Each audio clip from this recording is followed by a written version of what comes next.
Salut Franck.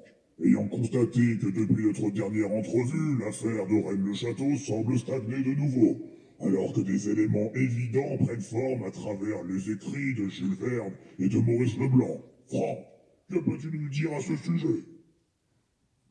Alors, bonjour d'abord. Eh bien, je me suis aperçu que beaucoup d'auteurs qui écrivent sur Rennes-le-Château prennent la tangente pour aller vers Maurice Leblanc ou Jules Verne. Oui, savent-ils pourquoi?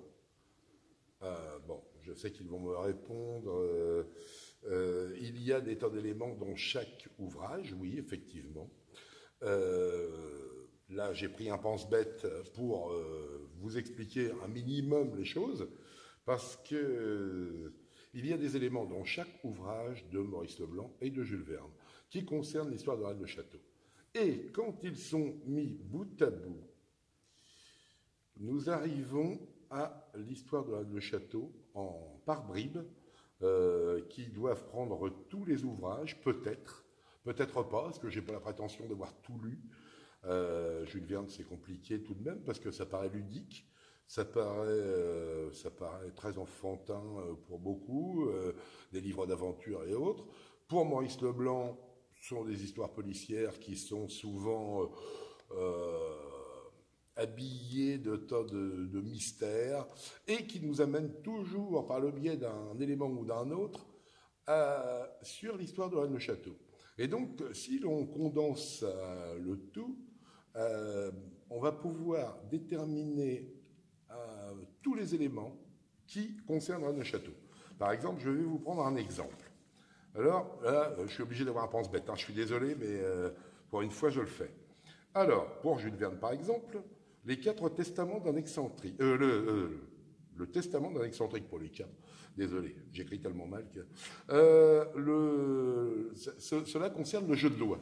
On me parlait toujours du jeu de loi, en me disant « Ah oui, le jeu de loi, c'est important, machin », mais personne ne savait me dire pourquoi. Eh bien, j'ai remarqué un truc, c'est que le jeu de loi, plus que d'autres, possède 63 cases, comme je vous expliquais dans Le Saut-Pêcheur, et là, vous pouvez retrouver ça sur nos vidéos sur Le Saut-Pêcheur, mais c'est aussi un jeu. Donc, qui est en lice dans cette course? Asmodée, qui est le démon du jeu aussi. Il n'est pas que le gardien du temple de Salomon. Il est le démon de la luxure, mais il est le démon du jeu. Bon, après, la Jangada, c'est un cryptogramme. Ça, c'est évident. Après, tout est basé là-dessus, sur le décryptage d'un cryptogramme. Après, il y a plein d'autres éléments qui peuvent être intéressants. Hein. Alexandra Schreier et Michel Lamy en sont les meilleurs colporteurs, et c'est de très bonnes analyses, comparativement à moi, qui est quand même assez succinct sur le sujet, et je reprends certains de leurs éléments d'ailleurs. Le voyage au centre de la Terre, bien, là, c'est une langue inconnue. Donc, la langue inconnue de l'abbé Boudet, comme il nous dit dans son livre au début. Martin Paz, Alexandra Schreier nous parle de Monsieur Paz, qui est le maire d'Étretat. Oui, ça certainement. Ça, j'ai pas fait la recherche. Mais elle nous dit aussi que le temple de Salomon, tout ça on en parle dedans. Bon, ça, j'en sais rien. J'ai pas trouvé. Mais par contre, moi, j'ai remarqué la salle de jeu. Et la salle de jeu, le tripot clandestin qui est dedans, à un moment, il y a 2 lettres apparentes, c'est le A et le S, donc Asmodée. Dans Face au drapeau, je suis en plein dedans en ce moment, il y a 2 éléments qui sont interpellants. Bon, Eba, Abbé, ça a été dit par Alexandra, mais il y a aussi Backup, bon, là c'est une arche, là ça a été dit, pareil, mais quand on met tous ces éléments à la suite, nous avons à chaque fois 2 éléments, au moins 2 éléments, qui concerne cette histoire. Après, si on fouille plus, on va en trouver. Mais ce n'est pas anodin. À la découverte de la Terre, Guatumozin, on nous parle de Guatumozin. Donc, c'est l'empereur Inca qui a été pillé par Cortés et le trésor a été ramené. Sauf qu'en aucun cas, et à aucun moment, il ne parle du pillage fait par Fleury, un type de Vadille-la-Rue, donc en Normandie, en face Villequier, l'endroit où est le musée Victor Hugo. Et donc, dans l'église est montré sur les vitraux le pillage par Fleury et la salamandre. La salamandre. Rappelez-vous aussi, parce que la salamandre, c'est quand même aussi les éléments qui tiennent, soi-disant, soi-disant, non, mais on dit que ce sont des salamandres qui soutiennent le bénitier. Bon, après, on passe à Arsène Lupin. Le triangle d'or, ça concerne de la poudre d'or. 813, a priori, je n'en sais rien, j'ai rien trouvé d'intéressant de plus que 813, la création de l'abbaye d'Alette. Ça, c'est d'autres gens qui l'ont fait pour... Ben voilà, quoi. C'est certainement vrai, hein, je les crois. L'île aux 30 cercueils, ça concerne des pierres celtes, un cromlech, des 30 cercueils. 30 cercueils, Gisors. Donc, on est encore en Normandie. Après, l'ensemble et le compactage de tous ces éléments chez Arsène Lupin, on arrive à Sherlock Holmes, ça arrive trop tard, où là, d'une simplicité enfantine, comment personne n'a-t-il jamais vu ce mystère, enfin percé ce mystère? Eh bien, parce qu'ils n'ont jamais réuni tous les éléments, les livres et les citations, tous sauf Gélis. Bon, si avec ça, vous n'avez pas assez d'éléments, c'est déjà pas mal. Et la Bariva, qui est un condensé dont j'ai parlé dans d'autres vidéos, et la Bariva, en fin de compte, nous parle du trésor des rois de France, mais coulé dans la Seine au niveau de Quillebeuf, et pas Cricbeuf. J'avais marqué Cricbeuf dans une autre vidéo, mais j'ai mis un rectificatif. Enfin, mon fils a mis un rectificatif, parce que moi je suis incapable.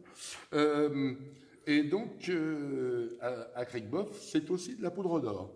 Mais c'est aussi le trésor des rois de France, parce qu'il nous situe la Bariva à Radicatel. Alors qu'il y a, je dis quelques centaines de mètres, non, il y a 20 km 5 par la route entre les deux. Donc, ce qui est quand même important. Pourquoi nous le situe-t-il à Radicatel? Eh bien, parce que le trésor des rois de France a coulé. Donc, c'est un élément quand même très important. Et tous les autres éléments, j'ai expliqué avec Nicolas Poussin, Blanche de Castille et autres. Blanche de Castille étant supposée avoir déposé son trésor à Rennes-le-Château, pareil, c'est pour ça que j'ai traité de Blanche de Castille et de l'endroit où elle s'est mariée à Port-Mort, qui est complètement à l'opposé, à côté du tombeau qui pourrait être supposé avoir servi pour peindre les bergers d'Arcadie. Et je pense que Poussin avait suffisamment d'imagination pour pouvoir imaginer un tombeau plus qu'un autre, parce qu'à l'époque, à l'époque où Poussin était là, je crois que c'était un dolmen. Bernard de Montfaucon, qui était dans la région aussi, dans ces mêmes périodes ou un peu plus tard, a étudié un dolmen à côté de Vermont. Donc, il y a beaucoup d'éléments. Le domaine de la Madeleine, qui est à Pressigny-l'Orgueilleux et qui a appartenu aux Haut-Poules. Alors, je crois, l'autre fois, j'avais dit 1807-1811. Je crois que c'est 1803. Enfin, mais on retrouve l'appartenance aux Haut-Poules. Là, c'était un général d'Empire ou un maréchal d'Empire, enfin, un mec comme ça. Donc, avec tous ces éléments, on peut imaginer que Arsène Lupin et Jules Verne étaient dans une société secrète. Ça, c'est plutôt Monsieur Doumergue et tout ça qui l'explique, et là, je pense qu'ils ont fortement raison. C'est là ou je sais plus quoi. Mais ils étaient avec certainement Boudet, peut-être Saunière, possiblement Gélis, et tous ces gens faisaient partie de la même congrégation. Parce que là, pour diffuser un secret qui est, en fin de compte, peut-être le trésor ultime pour le trésor du Temple de Salomon, avec la représentation d'Asmodée dans l'église, il y a beaucoup d'éléments qui nous ramènent au trésor du Temple de Salomon, qui doit être le trésor ultime. Parce que les autres sont des petits trésors royaux, nationaux pour un petit pays comme la France, et qui venaient aussi même, par exemple pour le Cuauhtémoc, qui venait du Pérou. Donc tous ces éléments, qui auraient dû tomber d'ailleurs dans la poche de Charles Quint. Tous ces éléments nous disent que les trésors des rois de France sont multiples, mais que l'ultime est certainement le trésor du Temple de Salomon. Et ce n'est pas qu'un trésor spirituel, c'est aussi un trésor monétaire, c'est certain. Et donc, à partir de ça, je ne peux donner que ça comme élément pour l'instant. J'ai plein d'autres éléments qui sortent et que je commence à coucher sur papier. Donc, vous aurez la suite dans un prochain épisode. Si ça vous plaît, vous regarderez. Donc, merci et à plus tard.